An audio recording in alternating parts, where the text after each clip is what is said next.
4 fouls for LeBron James in the first half and a 16-point Celtics lead, and it truly looked like we were living in a deja vu of last year's Eastern Conference Finals, minus the fouls, in which the Raptors won 2 games on their home court and made it a series, and it looked like the Celtics were going to win 2 games in Cleveland and make it a series going back to Boston. Instead, Kyrie Irving just said no, scored 20 points in the fourth quarter, I believe, 20 or 21 points in the fourth quarter. Yep. Could not miss. Was a lot of isolation ball, but isolation ball works if you actually can't miss. Made 9 of 10 in that quarter. And ESPN actually put together a pretty cool graphic showing how he scored each of these baskets, a lot of which at the rim. So we'll start with that one. That's D12.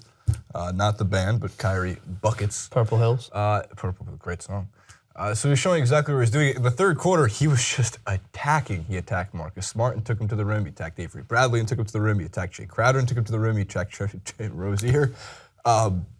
Actually, everybody who was on the court couldn't defend Kyrie Irving in this case, a lot of which assisted off lob passes from either James or assisted by J.R. Smith. So the Kyrie Irving show, quite fun. It was a Kyrie Irving show. I thought it was specifically... If you're looking at the show, like the main focus of it was the third quarter. Yeah. Like he literally devoured the Celtics. He scored the same amount of points as the Celtics in the entire third quarter. If you look at, as a good graphic, also by ESPN, I have which that I'm graphic. referencing. I knew you did. That's why I pulled it up beforehand. But let's run to it. It's graphic number 13, which showcases just how much he dominated in the third quarter. So he had 21 points. He was 9 of 10 from field goal range, 90% field goal percentage, 2 from 3 for three-point range, and 2 assists. That's the only time the Celtics beat him was on the assists, Jason. That's the only time they outscored him in any way, shape, or form. Here's what I liked about the Celtics in the first half. What I liked a lot about the Celtics. I like Al Horford slice and dice and kind of, not just kind of, kick to the perimeter basketball. Because you don't expect, Al Horford is kind of awkward with his handles because most big men, you're not named Kevin Durant and you're a secret 7-footer, have awkward handles for a big man. It's just weird watching a 7-footer. And I don't think Al Horford's 7 feet. I think he's a little bit smaller than that. But moved to the rim that way, and he kicked out to Jay Crowder. He found Kelly Olynyk. He found other players to get the ball moving, and that was really working. And then the Cavs just said, okay, we have to stop that. Yeah. They also really frustrated LeBron James, who does complain far too much about foul calls. My God, every time. It's more so when he doesn't get his foul call, does he complain about it. And up 16 points, it really didn't look like the Cavs were going to be able to come back. And if it wasn't for Kyrie Irving getting hot, they would not have. Because it wasn't like LeBron James was on his until all the focus had to shift over to Kyrie in the fourth quarter, who also said that he twisted his ankle slightly in the press conference. I'm just thankful that I've twisted my ankle so many times that, plays like that, you have 2 choices. Either you could, sit there and kind of will in the sorrow of you actually twisting your ankle or capture the moment. And, my adrenaline is still going at this point.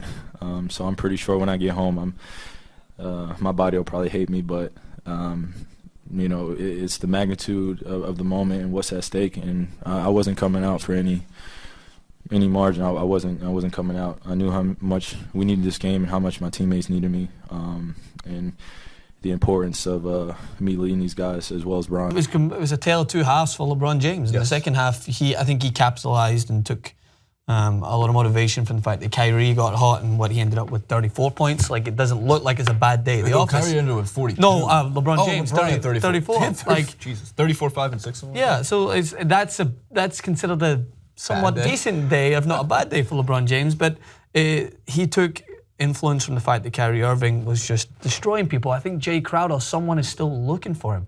Yeah, poor guy. He's still running. He is the meme where he's just going through all different landmarks in history to see where he's going. But I love Twitter because, like, it's Uncle Drew, that's trending. But it was video game-esque movements, like stuff that you do in a game when we were playing against each other. Not us, technically, because we're awful. I was going to say, we're pretty bad. But when people that are pretty good with video games can make people do unbelievable things, especially Kyrie, who's so much fun to play with. But I watched him firsthand when I went to Cavs-Lakers games here, and it was a game where I think he had 44 points. Yeah, he went off. And I was watching him, and it was as if him and D'Angelo Russell were going back and forth with each other, but he does things that it's almost hard to contemplate with the naked eye. You're just like, wait, what?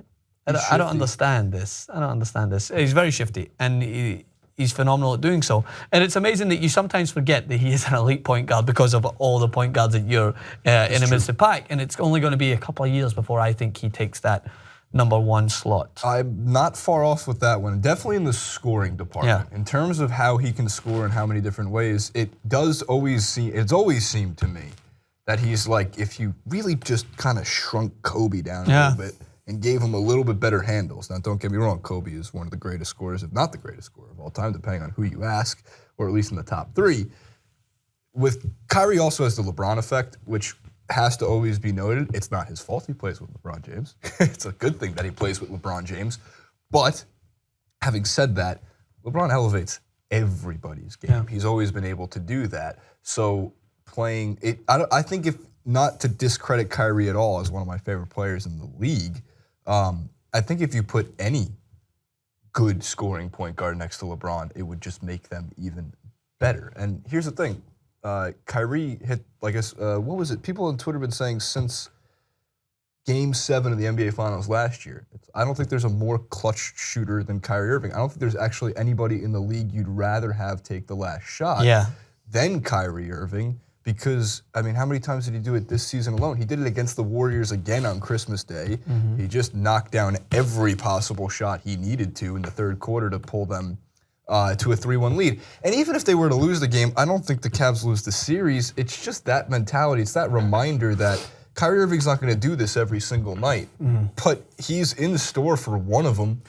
In the finals. And one of the things that I think makes him so unguardable is that he doesn't rely on a specific area where he's getting hot. Like, for instance, when you compare him to like Steph Curry gets hot, for instance, he's going to always look for the 3, right? And in a sense, it's still unguardable, but you have a rough idea of what he's going to do. I don't think Kyrie relies on a specific area of the court where he is shooting well. Like last night, there was times where he had open looks where he was taking a shot and he relied on someone anticipating he was going to take a long shot, specifically from field goal range or from a 3.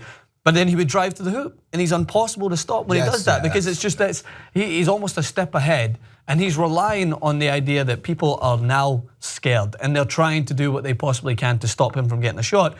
And I don't think there's anyone, aside from Russell Westbrook, who's as good at him at being versatile and driving to the hoop as well for his size and stature. So it's almost impossible to stop him when he's in that. That's because Westbrook's going 174 miles per hour. I mean, there's not. If you're going to stop him, there's no stopping. There's no stopping that. They're actually showing Derrick Rose highlights recently before he got injured, and I forgot that Derrick Rose was able to do the Russell Westbrook thing before Russell Westbrook was.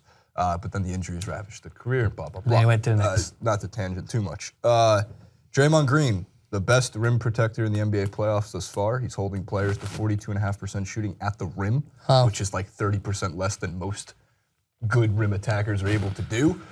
And that's going to be interesting, is how many times is Kyrie going to be able to get the best of Draymond underneath for the help defense? And again, I know it's a 3-1 lead. The Warriors blew a 3-1 lead. Maybe the Cavs blow a 3-1 lead, but it's pretty unlikely. Or is Draymond going to get the better of Kyrie? Or is he just going to kick him in the nuts? Who knows? We'll know in hopefully about Thursday night. Game 5.